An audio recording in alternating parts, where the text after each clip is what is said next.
What's going on, guys? This is Rob, and we are back with Avengers Beyond, which we forgot to finish. And a lot of you guys were asking what was going on in relation to the Lost One and the Beyonders and the Celestials and how it all ties in together with the current mythos. Okay, this video will explain that, but we do a bit of a time skip between the end of the last video that we did and the start of this one. And what's basically happened is the Lost One has effectively wiped out most of the superheroes on Earth, or at least defeated them, and really even killed a whole bunch of them. And in fact, one of the big things that you guys kind of asked was that if this guy is so powerful, why doesn't he just like do what some kind of crazy reality warper would do and just alter all things in existence or something along those lines? Well, the way this is answered, and I'm curious to see how you feel about it, is we're basically just told power has limits, right? This body I wear, though I fashioned it myself, is still only as capable as that for which it was designed. When I first conjured it eons ago from matter and energy, it was, for all intents and purposes, perfect. I could swim on the surface of a sun, I could fly through a black hole, I could shatter a moon with my fist. And then my power was stolen from me by beings that are called the Beyonders, and that he's basically been trapped in this body ever since. The bigger point that's being made here is that those individuals who can alter reality or who have insane levels of power are largely limited by the bodies in which they occupy, which actually makes sense. And in fact, that's been a case in Marvel Comics for quite some time. It wasn't really overtly stated the way that it's being stated right now, but it was one of those things that you just kind of came to understand, right? Franklin Richards could do all kinds of fantastic stuff, alter reality on a universal scale. Mad Jim Jaspers could do the same thing. Matthew Malloy could do it to a degree, but he resurrected himself from the dead, and we never really got the full totality of what he was capable of. But any one of these guys, if they were without a body, would be able to achieve ridiculous things in Marvel Comics. Hence the nature of embodies when it comes to the cosmic entities.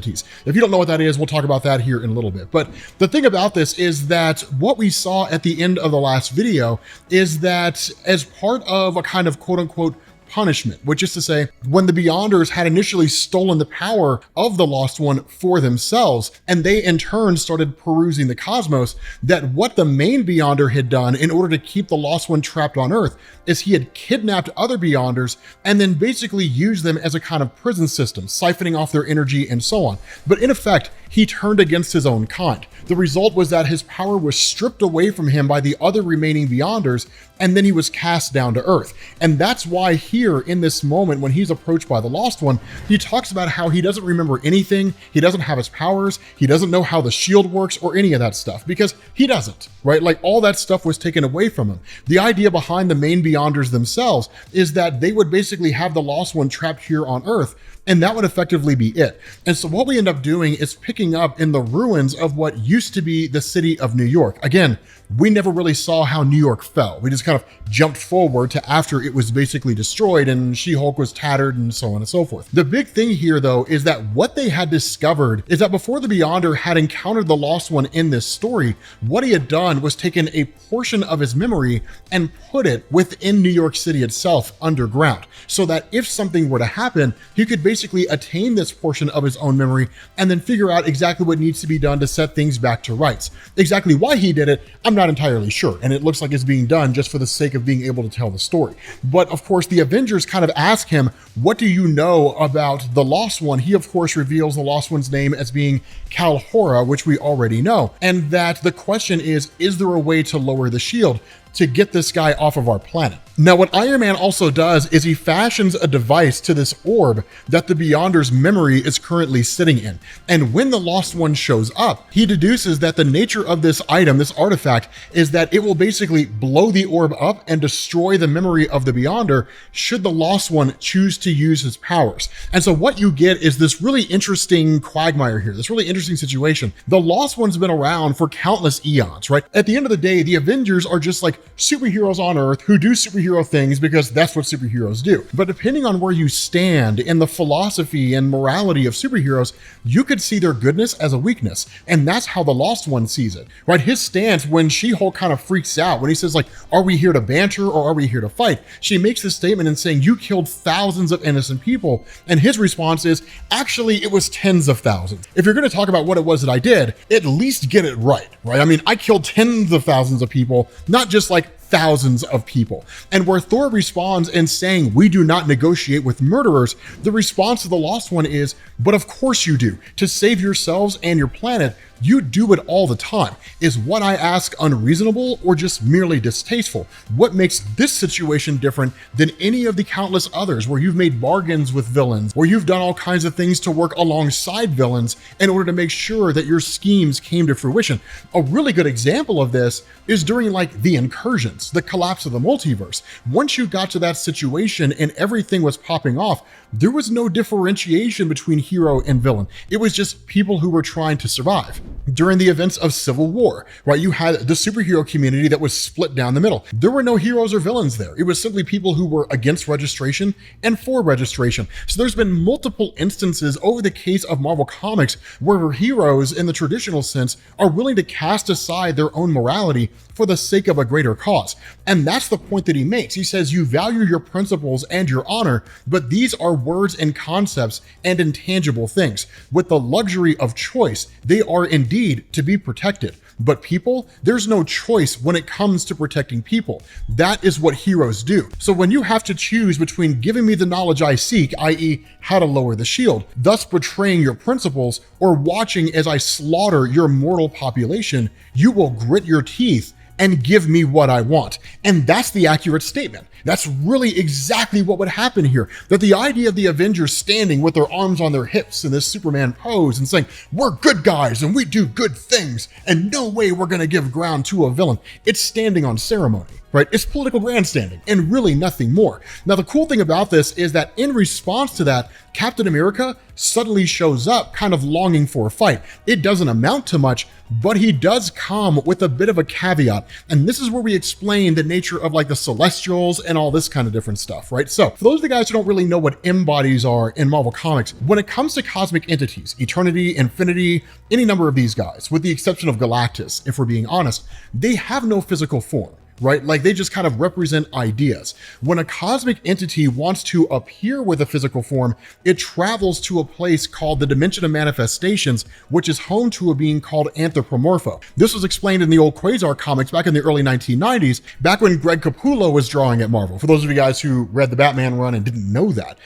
But when this happens, of course, they get a physical form, then they appear, and that's basically it. With regards to the Celestials and how they function in all of this, the idea behind this is that in recent years in Marvel, for those of you guys who are unfamiliar with this, the Beyonders were just like beings who existed out there beyond the multiverse. And that's all we ever really got. What ended up happening during Al Ewing's really Defenders Beyond and even the main Defenders story is we learned that the Beyonders were created by the Celestials due to the Celestial Holy War that happened at the very beginnings of all creation. And the idea was that if for some reason the Celestials in any one particular universe went to war against themselves again, the Beyonders would be able to step in with this astronomical amount of power that they have, and they would stop the fight between the Celestials, potentially even wiping out the entire universe. So they were created as a kind of checks and balance. That's why when Captain America shows up here, he's drenched in celestial blood, because what the statement is that's made here is it's simply that the Beyonders and even the Lost One got his power from the Celestials. But there was a caveat built into it, which is that they cannot actually harm Celestials unless the Celestials are waging war against each other. So kind of like a magical binding or a power-based binding or something along those lines. Is this being done as like a giant plot device for the story? Absolutely. It 100% is being done that way. Right? But it does tie in very neatly to what it is. Well, maybe not neatly, but it does tie in to what Al Ewing has been covering with Defenders Beyond, or at least what he did cover with that story. Now, transitioning over to the main Beyonder himself, once he approaches his memory, his idea is to basically work directly with the memory, absorb it into himself, and then in turn, he'll recall everything that the Lost One needs to know. It will not be a return to his powers, but it will give him the information that he needs. Now, such as it is, when it comes to the Lost One fighting Captain America with all this celestial blood on his body, it really kind of just comes down to a hand-to-hand fight. He does use things like optic blasts and so on and so forth, or shooting lasers out of his eyes, or or whatever you want to call it. But it's not really using like the vast power that's at his disposal. And so the result of this is that the fight happens kind of the way that you would expect it to, right? Just a good old-fashioned knockdown, drag-out fight. But in the midst of all this, the Beyonder steps up and then stops the whole thing and says, I will tell you exactly what it is that you want to know, but you have to agree to give me back my power. I want to become one with the cosmos again. And ultimately, the Lost One agrees, right? That what ends up happening is the Lost One scans the mind of the Beyonder, learns how to effectively shut down the shield, and then absorbs all the power of the three Beyonders who are serving as a battery for the shield into himself. He's not as powerful as he used to be, but he's a lot more powerful than he was at the beginning of this story. And so when the Beyonder says, return my power to me, the Lost One says, okay, and then literally just kind of disintegrates him, right? Dissipates him to where he goes back to becoming one with the cosmos. He just doesn't really have a physical form anymore. He could reconstitute it at some point in time if he chose to. So it's just a way for Marvel to put his character on the back burner until they decide to bring him back again. But then like T'Challa shows up with the blood of the Celestial on him, and there is a little bit of a fight there. But the big question that's really being asked is, are you going to leave this world? You need to get out of here. Now, the Lost One is really kind of operating with a bit of a vendetta, which is to say, like, I mean, I'm really half inclined to just wipe out your whole Earth, if for no other reason than the fact that you guys were just inconveniencing me, right? So I think I might do that. Now, this is where the Avengers arguably make a bluff. And what they say is that there are satellites that are orbiting the Earth right now that are powered with celestial energy, right? Celestial technology, and they're targeted directly at you. You do not have the ability to stop the full power of celestial energy. That's just not going to happen, right? Like, you were made by the Celestials. You can presumably be unmade by the Celestials, which really wouldn't make a whole lot of sense if their whole job was to stop the Celestials. But the fact remains, right? We're going to destroy you using these satellites. Initially, he doesn't believe them, but initially he dismisses it, right? Like, I detect no celestial infused satellites, and I do not believe that you would kill 8 million people, not even to save 8 billion. This is a bluff. And the response of Captain America is actually really genius here. It's like, maybe it is, maybe it isn't. Maybe the celestial technology hides their presence from you.